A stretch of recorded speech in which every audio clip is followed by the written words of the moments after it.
I think as good as it is, the fact that they realize when you are on purpose, you don't need to be as good as somebody on the left or somebody's going to the right or somebody on top or somebody bottom. You just need to be operating in the purpose of you. And when this leader was able to speak to her team from purpose, it empowered them to be able to not only take ownership of the task at hand, but take really ownership of the overall vision of the organization. So that was something that not only helped in the release the emotional tension that was there from the team wanting to do a good job, wanting to really please this leader, but it allowed this leader to then be freed up from not only the responsibility, but the weight of having to get the results.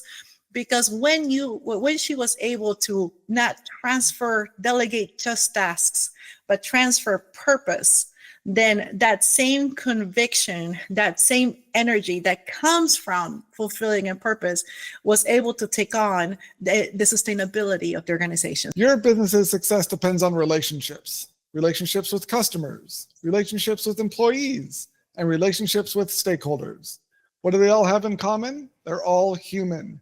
Because no matter if your business is B2B or B2C, it's really H to H, human to human. Welcome to the Human Connection Podcast. I'm your host, Carl Ponto. Each week, I'll bring you stories, insights, and practical advice from experts that you can apply to your growing company and daily life. This week, I'm excited to connect with Hanna Bauer. Leaders today are expected to deliver more with less, adapt to constant change, and still protect their people and themselves. Hanna Bauer makes that possible. Founder of Heart Nomics, she helps leaders achieve transformation through love and excellence, valuing people while driving measurable performance. Former CEO, board chair, and executive director with advanced expertise in leadership systems and operational excellence, Hanna equips leaders to strengthen culture, boost engagement, and thrive under pressure without burning out. Congrats on Heart Nomics and welcome to the Human Connection Podcast. Thank you so much for having me, Carl. The pleasure to be here with you. Yeah, I'm really excited to have you on the show because what you help people with is such a big problem facing the workplace and leaders today because of how much stress people are under. There's a lot of burnout, especially during the holidays. So yeah, how can people turn that disconnection and that risk of burnout into fulfillment and results?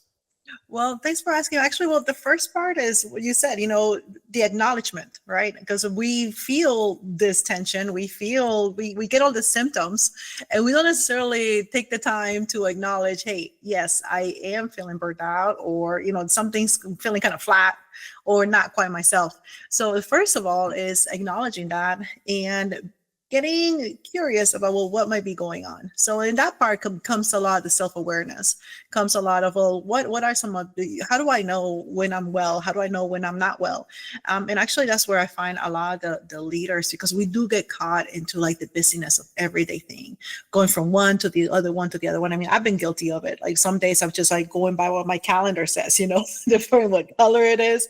I do have it color coded. It's nicely organized. And depending on which color coded, it's like, okay, that's a family thing coming up, there's a work thing coming up, it's all this stuff, and when I may go from place to place, and if I'm not intentional, I don't have any margin in there to where I can take the time to do the human thing and breathe.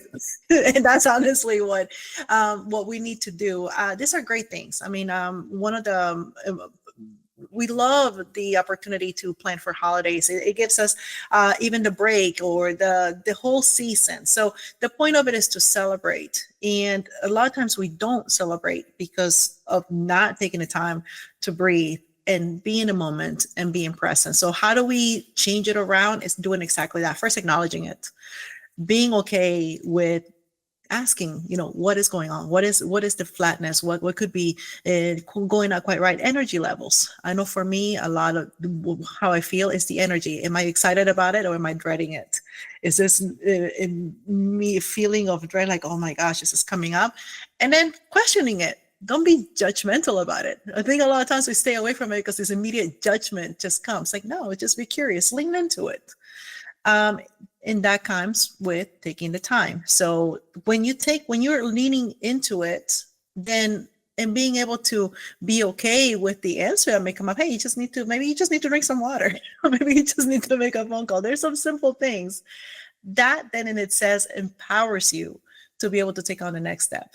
Because the last thing we want is walk around disempowered. And a lot of times that's what happens when we have from thing to thing, the burnout is this disempowerment and sense of overwhelm that doesn't allow us to do even the things that are within our capacity or capability of doing it.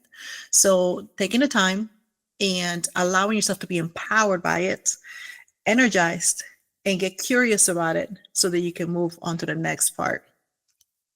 Yeah, I think a lot of it stems from it's kind of a combination of things that, like you mentioned, people aren't really being aware of how they're feeling or why they're feeling the way they feel. They don't know how to connect with their own bodies and what their body's trying to communicate to them. Yeah. And then also there's that stigma and that I need to keep going, I need to keep working, I need to keep grinding out and keep working. And they feel like admitting they need a break or need to take some time to rest and relax and recharge themselves is a failure or a sign of weakness. And between those two things where they're ignoring the warning signs from their body and then they're constantly trying to keep pushing forward, and it leads to a lot of like the burnout and the breakdowns that people go through. And especially for someone in a leadership role, if they're not taking care of themselves, then, and they're kind of setting that example for their teams, then you can bet that their teams are also feeling similar strain and burnout and disconnection with themselves. And it just leads to a huge detriment to the business and everyone's health as well. So I think that when you're working with people and helping them kind of identify how to listen to themselves, or what is like the first step they can take to fix this up, and what is an example of when you worked with someone that really was able to turn this around? Okay, so let me say a couple of things before we do that, because my experience, even how I got into all this, is I've come from having suffered a heart disease. So as a heart disease, a lot of that came the fatigue, the not being able to breathe, right? The constant energy. I mean, when the heart's not working right, everything else in your system doesn't work right. So I experienced that physically in my body, what I came later on to experience as a leader without having the heart disease. I was experiencing some of the same symptoms. And what you're talking about, like that whole grinding and not ignoring the symptoms, I know from experience in my body, ignoring the symptoms, what that led to. That led to complete what we call heart failure, and in a couple of instances, heart attacks is what it meant to me as a child, surviving 2 heart attacks. And it was because I wanted to ignore it. I wanted to be a kid. I wanted to keep on playing. I wanted to do all these things, right? And the ignoring, even for the great things, and ignoring the symptoms led to something not so great, which eventually became a crisis. And I would say the same thing later on in life as a leader, when ignoring those symptoms, right? Where we do keep the grinding, and it's different, the grinding, because of this goal that we may have that don't even know exactly what it is. We just know that we need to keep going, versus a conviction. So, and in the conviction part, when we are talking about operating in that, the conviction of going through with our purpose and that energy and putting in, yes, it's going to require the grind, right? It's going to require to having those instances where we are putting in those extra hours, pushing through the night in those parts, but that cannot be the everyday way of operating. So understanding that there are times that you will have to do that you feel like you need to do it, that cannot be what we call the modus operandi. The way that we operate every single day cannot be that way. So how do you start a leader that turned this around? Well, as I mentioned, conviction. Again, there's times that we do grind it. We are burning through the midnight oil, what we call, but that comes from a sense of purpose. So one time I was working with a leader, and the thing about the leader, especially when it comes to founders, is they feel the weight of the entire organization, not only the weight of the entire organization, but the legacy and basically reputation of the organization is attached to the founder. So what she was finding was that it was very difficult to delegate, even things that were delegated and things that in verbally were mentioned as power, empowering the people, even because of the reputation that she had, the people did not even feel confident in receiving the delegation because of the great admiration of this leader. So one of the things that when we were working together is the reason why, she did everything with excellence. It is like amazing person, likable. She had the charisma. So there wasn't anything like you could say, oh, well, people are just not there connecting. What was happening is people's view and perspective of what her work was like, oh, I can't do it like that. I can't do this. So it ended up leaving this founder really leaving and being integrated into every single part of thing. What we had to do was be able to not delegate tasks, but really be able to transfer purpose. When people found themselves in that purpose, even though it was like, hey, this looks like, I don't know how I'm going to be able to do it as good as X person or whatever I think as good as it is. The fact that they realize when you are on purpose, you don't need to be as good as somebody on the left or somebody's going to the right or somebody on top or somebody bottom. You just need to be operating in the purpose of you. And when this leader was able to speak to her team from purpose, it empowered them to be able to not only take ownership of the task at hand, but take really ownership of the overall vision of the organization. So that was something that not only helped in the release the emotional tension that was there from the team wanting to do a good job, wanting to really please this leader, but it allowed this leader to then be freed up from not only the responsibility, but the weight of having to get the results. Because when she was able to not delegate just tasks, but transfer purpose, then that same conviction, that same energy that comes from fulfilling a purpose was able to take on the sustainability of the organization. So that was one of the leaders that I was able to work with. And really, it was connecting back with the purpose. Yeah, I love that because it's something that the kind of cocktail of way of like the burden that she was dealing with, where it wasn't just like the legacy and the vision and the tasks themselves and the time and the effort and the quality at which she performed those tasks.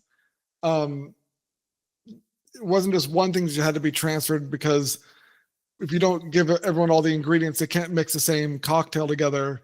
Yeah. But if she tries to hold it on herself, that overwhelm is unsustainable and is really, it's going to be crippling. I totally see how she was overwhelmed by that, and just the decision fatigue and all these other things that lead to burnout. And I think it also shows the importance of for leaders to be able to, like you said, the vision transfer brings along with it not just helping the team feel that ownership, because then that also, when they feel that ownership, that also makes them feel like they're able to approach tasks in the way the leader approaches them, which is often why before they had that transfer, they didn't feel like they could do as good of a job, because they didn't come from it with the same perspective, the same vision, the same passion or drive. And so their work would always feel hollow in a way compared to what the leader did. Yeah. And so that transfer not only was able to inspire the team to do better work, but also then that the leader could then trust them to deliver in a way that would be more like what she would do without having to micromanage or kind of oversee things. And so I can see how that frees up the emotional burden, the decision fatigue, the feeling of trust and connection, like they're not alone as a leader. Because even if you're like a founder and have a bunch of employees, but if you're not really, you don't have that vision connection, you can still feel very lonely at the top of the company. Yeah. Because you don't have anyone else that feels the same way necessarily about the business that you do. So that just by transferring the vision and the the purpose of the company to the team really served as like the base for that cocktail of purpose and delegation that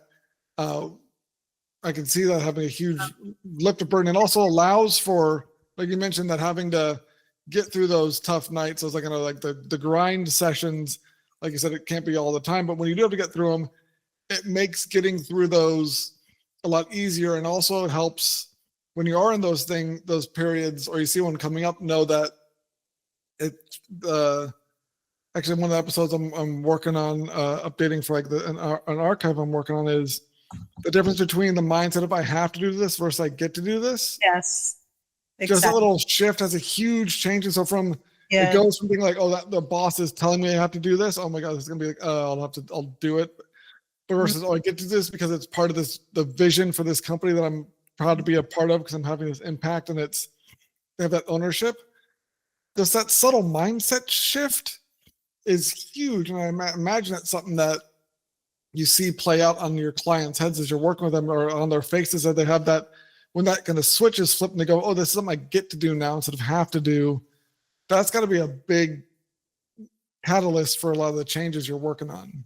Oh, absolutely. And it's a fact when you talk about get to do this, and it's true because it is so attached to your purpose. Like, oh my gosh, I get to do this. And it re-energizes you versus the I have to. It's kind of like almost out of my control. I didn't have any decision making in that. There was no choice in it. And the get to, again, I guess I use a lot of that even with attitude. I mean, I get to check myself. Sometimes when I see my whole living room a mess from the kids playing, I'm like, oh, I have to clean this up. No, I get to clean this up because I got my kids. I got, they're healthy. They're able to do this. You know what I mean? So as far as like the mind shift, it's a big thing. Get to also comes out of the purpose that we're looking at, the aligning with this is what I get to do today. I get to operate on my purpose. And yes, it's going to look different. Some days, yeah, we're going to have to burn that midnight oil. It happens. I mean, it happens when somebody gets ill, right? It happens when the things like a surprise. It happens with good things, like unprecedented opportunity. Like, hey, did we have this opportunity? We got to seize that opportunity. So, I mean, there's reasons why we do it, but you are able to do it. And the attitude that comes with it, the energizing, really, even in hard work, comes from understanding the purpose. And the purpose, definitely a organization, a leader that's operating out of that purpose is able to speak to the people with that language, also very much impacts the culture, because then the culture is going to support all of that. The culture is going to support, hey, we are growing together in this, and this is where we're going to get together. And it frees up the leader so much. So you move from that micromanager to really being a facilitator of innovation. You're moving into that facilitator role of helping the growth. And yes, you get to really set the pace and the tone for being able to go and pursue that vision that we are sharing in the organization. Yeah, I love that shared experience, and the shared goal is something that's like obviously missing from a lot of companies these days. And there's a lot of, you mentioned like the no need or even like temptation to micromanage, because you have this trust that people are going to deliver, because there's that kind of shared accountability when people are all working towards the same goal, the same vision, and have that same connection to that same mindset of this is something we get to do as a team, and not as something like I have to do because my boss told me to. Yeah. And I imagine it's, from my understanding of building like changing these behaviors and getting this mindset shift, there's like you got to build some new habits at the beginning to kind of get people in to keep reinforcing this behavior, because it's not something you wake up on one day and just be, okay, I'm going to do this from now on. So as a coach, what are some of the ways you help people build these new habits? For someone who's listening goes, oh, I want to start applying this right away. Yeah. What are some like the habit building tips you give to people when you're working with them to make sure that the change they want to see actually sticks? Well, thank you for asking us. So there's a few things, right? I mean, people don't usually, rarely do people come in and say, hey, I just don't feel in alignment with my purpose. They don't say that. They might say like, hey, I'm feeling, they say, the tired, the overwhelmed. I don't even know if I want to keep on doing this. I don't even know who I am anymore.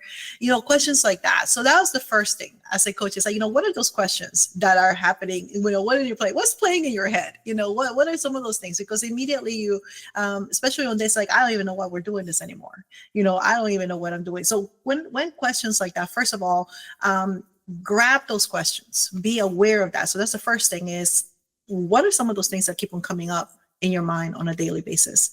The other part that where we go as immediately is, the next part is a purpose question. How clear are you in your purpose? Do you have clarity? I'm not talking about what role you play. I'm not talking about, what is it that you have to do today. We're talking about your scheduled to-do list, but it's like about, in what's going on, when's the last time you felt purposeful? When's the last time that you really saw you were energized by the work you did, how hard it was, however long it took, however short it was, the complexity in it? What was the last time? And a lot of times the best question to ask in that might be, how are you curious about the work that you do? How are you curious about today?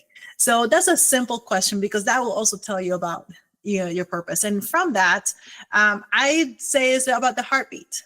So heart for me is the values-based leadership. So heart is for hope, empowerment, accountability, results, and trust. So it's the heart framework. So that to me is like the values framework. So I would ask the same thing, what are the values? What are your current values right now? What is the one value that may be coming up to you? Like, some people may say, I want to be integrous all day. I look to always serving. So serving is a high value. Loving is a high value. So, what is that value? And then in that value that they have, what is their word? Is apply beat to it. So beat is the alignment, because not only do we want to know the purpose and we want to know the activity, right, that we're doing today, but we want to be in alignment throughout the day. A quick alignment, just like a systems, right? When I told you, like when I was physically going through my heart problem, when my heart was going really fast, the rest of the systems were going out of whack, and they had to bring it back into rhythm, back into a sustainable rhythm. And there were times where I had to go fast. There's times where we have to go slow.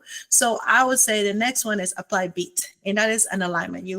That's like on a quick breath is what I do with people. Is beat is believe, engage, act, transform.